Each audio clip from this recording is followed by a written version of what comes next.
Ladies and gentlemen, this is why you should really wait for a season of TV to end before you decide to give it a review. Or, you could at least watch the season first. The Boys Season 4 just finished airing on Amazon Prime Video, and it has certainly been a mixed bag. I mean, if you follow reviewers on YouTube, I'm sure you would have seen that lots of people were posting videos throughout the season, talking about how things might have felt a little off. They were also complaining about how the writers quote-unquote pandered towards a specific audience. I disagree with that, but anyways, I'll get onto that in the review. I've always loved The Boys, and as someone who is a fan of superhero medium, this show has always been a breath of fresh air for me. Something so different and out there that Marvel or DC would never put into the mainstream. And so I've been watching the season and holding my thoughts until the finale to make sure that I gave the season as a whole a fair review. There will be spoilers, so beware if you haven't seen the season yet. And with that being said, here are my thoughts, starting with the things I didn't quite like about the season.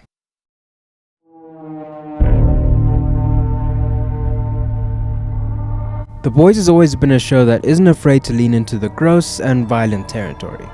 From the very first episode, we see a superhero lounge filled with super depravity, a man run through a woman in slow motion, and a pervert walking around a bathroom naked. The thing is, these things weren't in the show just for the sake of shock value, like quite the opposite. There was a reason narratively why things happened the way they did. A-Train running through Robin was the start of Huey's arc, as well as a visual representation to show us just how careless super people are with their abilities. In Season 4, Webweaver is extremely gross for absolutely no reason. I mean, they show us where he lives and we can see how down bad he is. We see how much of a junkie he is based on his actor's performance, and how he responds to the thoughts of just getting a fix. But him constantly farting out spongy web fluid like diarrhea is pretty unnecessary in my opinion. We don't get any value added to his character for it. Some could argue it shows us how his body has deteriorated over time due to his drug addiction. But they only needed to show us that one time. Any time after that, like in the scene with Firecracker, Webweaver and Homelander, it's just too much in my opinion. Homelander was gonna kill him anyway. It just wasn't because of how gross he found him. He just got the information he needed from him and he was done with him at that point. That's how Homelander works. I don't want the show to rely on its gross out humor and shock value just to retain its audience. The writing is actually so good, and I would hate them to devalue the characters and the story just for some gross out humor. The stakes. The stakes were also an issue for me this season. I will get more into it later, but this season felt very much like a filler season, up until the last 2 episodes at least. Not that what happens doesn't have any consequences and serves the plot. My issue is that when we were fighting Supes before this season, it was almost like a life or death thing. Now it feels like you could walk into a room full of super people and probably win despite having no compound V at all. It just felt like every character had plot armor. And so when there was an action sequence, I was never stressed because I knew nothing would happen to our characters, because we still have one more season to go. To be fair, those are the only true negatives that I had with the season. I have positives and some negatives that I feel more mixed about, but let's start off with the positives.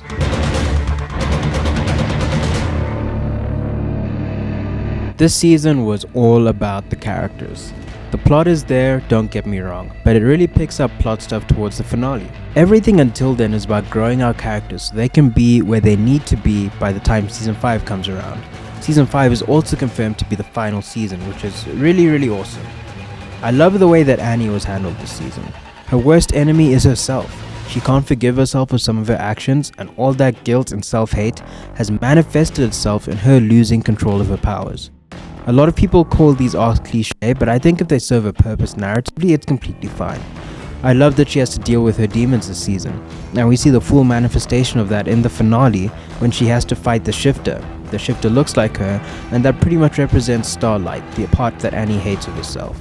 Also, Erin Moradi's performance as Annie and the Shifter is incredible. The way she can completely be 2 different characters, even though they're obviously sharing a face and sharing an actor, is incredible. I'm sure she had a lot of fun filming those scenes. But anyway, I really love that plot, and the fact that Starlight gets her powers back in the finale, I mean, that's just good writing. And it's because she has to save Huey, and because of that she's able to get that strength within herself after she's already tackled the demons that she's had to deal with. It's good writing, love to see it. Can't wait to see what they do with her in season 5. Next up, Sister Sage. Sister Sage was a surprise hit this season. I am almost never surprised. She's an awesome character, and now that she has proven to Homelander how useful she is, I can't wait to see what kind of chaos she has cooked up for phase 2 of her plan.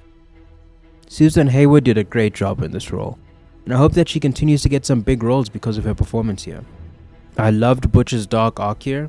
People have been complaining about this surprisingly, but Butcher has never been a true hero in this story.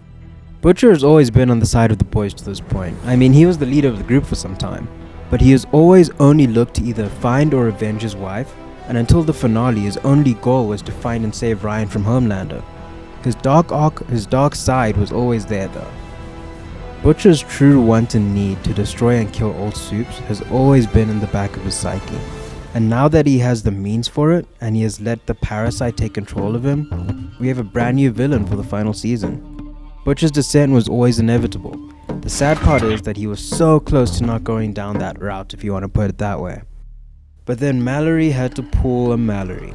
On to some other positives. Anthony Stark continues to kill it as Homelander. I don't know what else to say about that guy at this point. He's incredible in this role, the writers know how to write for him so well, and he just needs an Emmy immediately. A-Train, oh man, A-Train was so good this season. A-Train has always been a bad person who's slowly and surely shifting towards the positive side of things, getting honestly the opposite of Butcher's arc. Butcher's descending into darkness and A-Train is coming back into the light side, the good side. There's a lot to talk about character-wise, but I love what they did with A-Train and I can't wait to see what he does in season 5. I can see him becoming like a leader of sorts, of like a group of heroes that actually want to do good. You know, even pulling in some of the characters from Gen V. Anyway, let's look at the rest of the season, and holy setup. Victoria Newman has been murdered, and this tragically makes Zoe, her daughter, end up in Red River. The one thing that Victoria didn't want for her daughter. The boys, minus Annie, have been kidnapped by what I can only assume at this point is Homelander's super army. A-Train finally turned heel and escaped Vought, alive for that sake, like thank you. Kimiko finally spoke and it went down in the saddest way possible, after she and Frenchie finally ended up together. The setup has been incredible this season. I need season 5 immediately. And this is why I always advocate not only watching, but waiting for a season of TV to finish before judging it. Critical drinker. Let the writers have their story for the season play out before you cast your judgment on the quality of what you're watching, especially if you're going to broadcast it online to an audience that trusts you for your honest opinions. Before I give the season a score out of 10, I want to talk about things that I had mixed feelings about. This season was a lot of setup, and whilst I enjoy some setup in my life, I like where things are headed. I think it could have been paced a little better. Obviously that's a lot easier said than done, but at times I felt like I had to force myself to focus on screen, especially early in the season before the midpoint. I understand that this is the penultimate season and that the next season will at least or should be the opposite of these things. Things will constantly be happening all the time. It's a season finale, it's final season. Things are just gonna go off, and I get that. My only problem was, I don't know, I never really felt that, I needed to focus on screen before. It was always just natural to me to lock in and be invested in the show. But this season I felt like I had to actively tell myself to keep watching, and that's a little concerning. Next up is Firecracker. I love and I hate this character. I understand her purpose in the show and I get why she's here, but she is by far the least interesting character this season. She's obsessed with Homelander and the Seven, and she hates Annie. Outside of that, she doesn't really have a personality or a real goal. She's achieved being in the Homelander's eye, but up until the finale at least.